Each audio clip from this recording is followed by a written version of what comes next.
নরসিংদীর পলাশ উপজেলার জিনারদি ইউনিয়নে নবম শ্রেণীর এক ছাত্রীকে পাশবিক নির্যাতন ও হত্যার চেষ্টার ঘটনায় ফুঁসে উঠেছে এলাকাবাসী।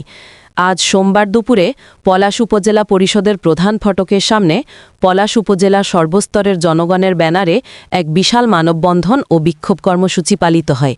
গত 15 এপ্রিল বিকেলে জিনারদি ইউনিয়নের আতসীপাড়া গ্রামের রাস্তা দিয়ে বাড়ি ফেরার পথে ওই স্কুলছাত্রীর গতিরোধ করে একই গ্রামের অর্জুন বাদশা ও হাফিজুর রহমান।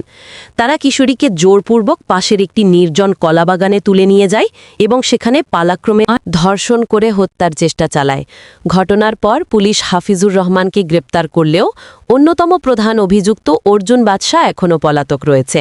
সোমবারের মানববন্ধনে পলাশ থানা মডেল সরকারি উচ্চ বিদ্যালয়ের শিক্ষার্থীসহ হাজারো সাধারণ মানুষ অংশ নেন। হাতে হাত রেখে তৈরি করা দীর্ঘ মানববন্ধনে বক্তারা প্রশাসনের কাছে ধর্ষকদের দৃষ্টান্তমূলক ফাঁসির দাবি জানান। আমরা হিন্দু ভোটাররা সর্বোচ্চ চেষ্টার মাধ্যমে আজকে আমাদের সবাই দুঃখজনক একটা অবস্থায় আছে। আমাদের এলাকার সকল সাধারণ জনগণকে হুমকির মুখে আমাদের প্রবাসের মাটিতে আমি প্রশাসনের কাছে জেলা প্রশাসক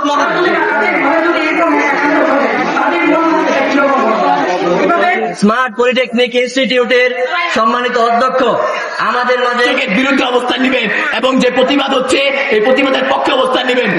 পলাশের এই বিচার একটি ইতিহাস হয়ে থাকবে।